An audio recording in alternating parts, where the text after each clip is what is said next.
keeping tabs on the commercial real estate market is important in a way for a residential real estate agent because it does have an impact on the residential market. If the commercial market is failing, that means that there probably aren't as many industries moving here. We all heard about Facebook. They had 600,000 square feet of property that they were going to lease. Now they're saying they're going to sublease some or most of it to someone else, meaning they're not going to occupy that building as they planned. So you really need to know what's going on in commercial real estate, and that's why I interviewed Thomas Allen. He's a friend of mine. It's in an entrepreneurial group. He owns Practice Real Estate, and he gave me an insight as to what he sees going on in the commercial real estate market. Check it out and subscribe for more videos. All right, I am here with my good friend Thomas. And so Thomas, tell us about, Thomas is a commercial broker, and you've been a commercial broker for how many years? I've had my license for been in commercial real estate for 14 years now. Wow. Long time. And what's the name of your company? Practice Real Estate Group. And so you're in a pretty specific niche with commercial real estate, right? Yeah, we focus on healthcare. We help doctors make smart real estate decisions, healthcare, and then veterinary real estate as well. Okay. Included in that, which means that we do get a lot of exposure to both retail and office products, as well as down specifically to medical office product as well. Okay, and then don't you also have another part of your business where you buy and help doctors buy properties and build them out? Well, yeah, that's the main. We're helping them make smart real estate decisions via whether it's them leasing space, buying space.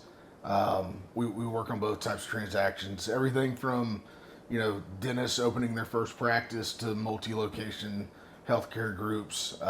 Normally have a surgery center deal pop up every year or so as well. So, we span the healthcare market. Gotcha. And so how many agents do you have?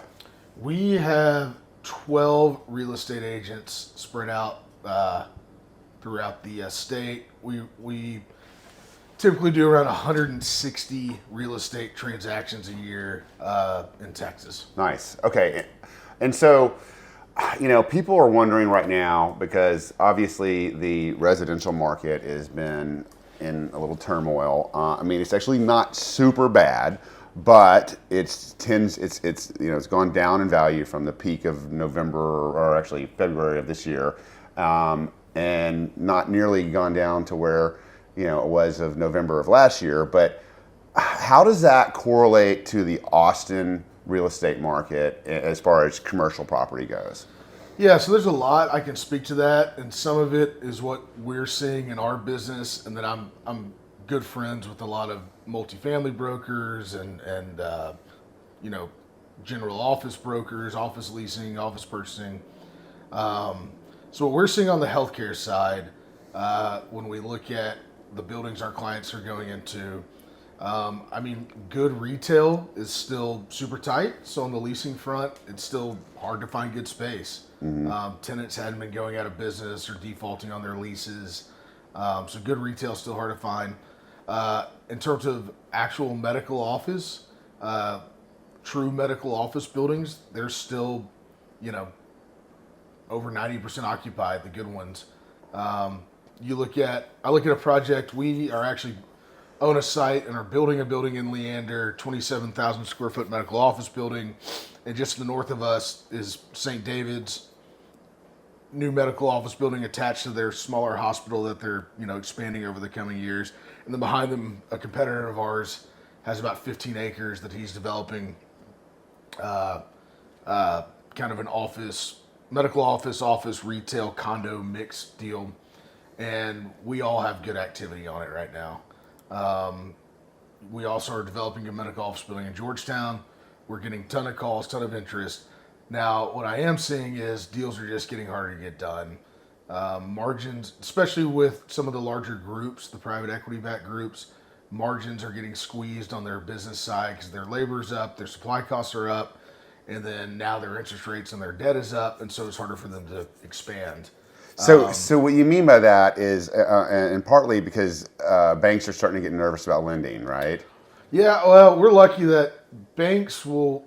I was kind of about to say like the startup or the guys that have 2, 3, 4 locations. They're still able to expand. The banks are still able to give them money. It's kind of the larger private equity backed groups are harder to expand, and that translates into, I think, and what I hear from my office leasing friends, you're seeing in the commercial office market when you think of like downtown office buildings, large office buildings meant for the big corporate users, the Facebooks, the Yeah. Googles, the large law firms.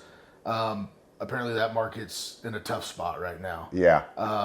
Now, but then you look at professional office space for companies like ours. I mean, we just leased 4,500 square feet for our own office at Anderson and Mopac, and we had a hard time finding a space. So like the CPAs, like the small businesses around Austin, that office product is apparently doing really well. Gotcha.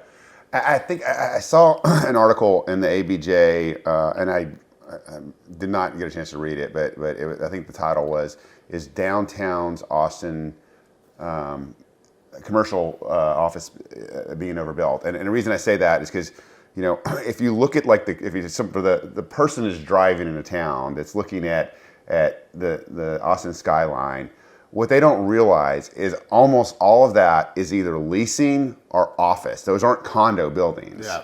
So what do you think about that? Do you think in the next year or two we're going to have too much office space downtown? I'm far from a downtown office expert, but I did read the article and I have spoken to my friends. I mean, you look at these huge office buildings being built. 6 months ago, you would have said those guys were geniuses because they're all leased up. Yeah. And there's all this, are people going to work from home, blah, blah, blah. What you don't realize is all these announced office projects, they take 2 to 4 to 5 years to get done. And so I think, those investors that are building those projects are making an educated bet that the continued growth of Austin and the continued growth of companies wanting to move to Austin, there's going to be demand down there. And those guys are professionals, and it's not saying that they've never been wrong, but you got to think that there's something there that they know that's forecasting. Yeah, there's too much money at stake to be, throwing out. Yeah. What is it? Oh, these buildings are $150 million or something like that. Oh, way more. Yeah. Okay. Yeah. Okay. So what about? I had this kind of bet with my sister about this because, and I don't know how much you know about this, but when you look at like South Austin, far South Austin, or far North Austin, that there's these multifamily, I don't know, 100 to 300 unit complexes being built. Is that an oversaturated market? Do you feel like, because here's where my thought is with that. Like, she thinks that the rents are going to go down, especially the further away you get from the center of Austin. I admittedly don't know a lot about commercial property, but I was under the impression that we are still far underbuilt in terms of units needed for people. So I'm not a multifamily expert. If there's any market, any subsector of commercial real estate where I think they have the best data, it is multifamily. And so there's great data out there you can go read. But I was with a very successful investment sales broker, meaning he sells apartment complexes. I was with him at the UT Gonzaga basketball game the other night, and he said last month was the first time, and I believe he said 18 years, that rent for multifamily in Austin decreased. Wow. It has grown every month. I think it was 18 years. I don't think I'm exaggerating that timeline. So there's a lot of multifamily product coming online. I mean, rent is a function of cost, right? Yeah. And yes, demand obviously drives rent, but at some point you just have to hit a rent or it's not worth even leasing. And we're not seeing construction costs come down. Yeah. So I think what I'm seeing right now, or what I'm believing in and actually working to putting some money together to pursue this thesis, is that it's hard to imagine that there's ever been as much disparity right now between new construction costs and replacement cost. Yeah. And I think older buildings are just going to become that much more valuable because the replacement costs are just getting outrageous. I mean, yeah. office just 2-story, 20,000-foot medical office buildings are costing, you know, $325 a foot to get a shell built. That's inclusive of land, and it wasn't but 2 years ago. It was like 200. I mean, it's gone up 40-50%. Right. So Okay, well, and so if you look at Austin's commercial, where do you think the best play for people is? You know, like people that are investors. Where do you see it going? If you were looking to make a move in an investment sense, where would you go? You know, it depends on the person. We have invested in some land sites, and we are currently investing in some existing product because the disparity between what the rents are and what the replacement costs are. So I'm an opportunistic buyer. I'm not necessarily a sector better, but it's hard for me. It's hard for me to think that we're going to see much of a dip in rents in Austin. Yeah. And I do think they'll continue to grow. The challenges right now is liquidity of the assets. Because we hadn't really talked about the investment sales market, but right now there is a little standstill going on because as interest rates go up, you can't get the yield out of the investment that you're putting in. Yeah. To match the cap rate where cap rates were 3, 6, 9, 12 months ago. Right. And so the actual value of the assets are coming down and have come down. Now, I don't think we've seen it yet because I think sellers are still holding on. But if interest rates stay high, assets will continue to fall because you're not going to be able to get the cap rates on the income that you were previously. Right. But overall, I think probably me and you and many people agree, this is not a years-long thing, right? I mean, Austin's a strong economy, maybe through 23.